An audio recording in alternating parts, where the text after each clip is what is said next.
nom du Père et du Fils et du Saint-Esprit. Amen. Bien-aimés dans le Christ, nous sommes aujourd'hui vendredi 25 octobre. Et la parole de Dieu que notre Mère Église nous propose est extraite de l'évangile de Luc, chapitre 12, versets 54 à 59. En ce temps-là, Jésus disait aux foules, « Quand vous voyez un nuage monter au couchant, vous dites aussitôt qu'il va pleuvoir. » Et c'est ce qui arrive. Et quand vous voyez souffler le vent du sud, vous dites qu'il fera une chaleur torride. Et cela arrive. Hypocrite. Vous savez interpréter l'aspect de la terre et du ciel. Mais ce moment-ci, pourquoi ne savez-vous pas l'interpréter? Et pourquoi aussi ne jugez-vous pas par vous-même de ce qui est juste?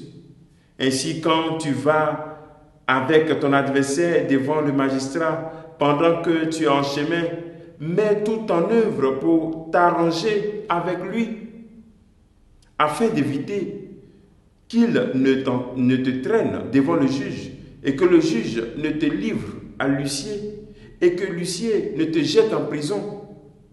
Je te le dis, tu ne t'en sortiras pas avant d'avoir payé jusqu'au dernier centime.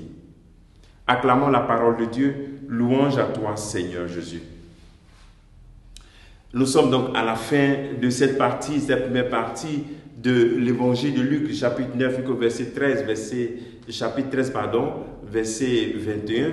Nous sommes à la fin de cette partie et voici que Luc nous propose cette parabole du Christ qui nous invite à ne pas être hypocrite.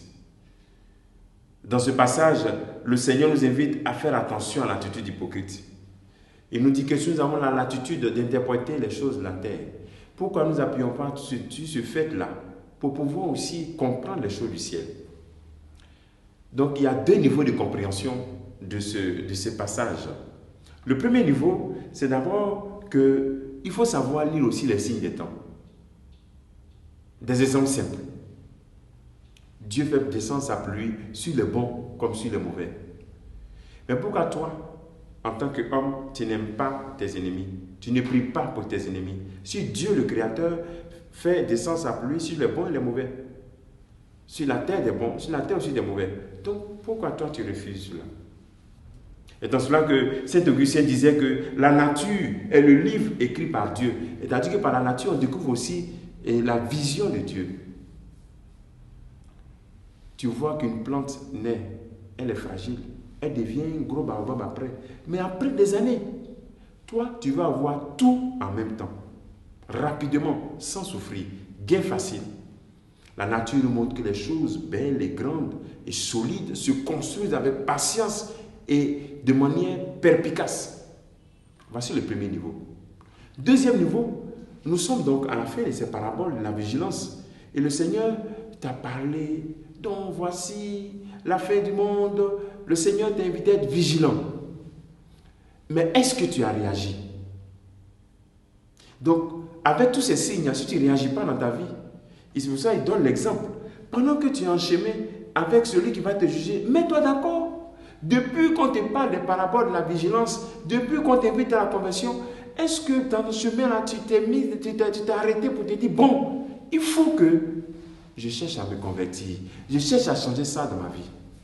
Ou bien tu es toujours assise, tu es toujours assis et statique dans ta situation.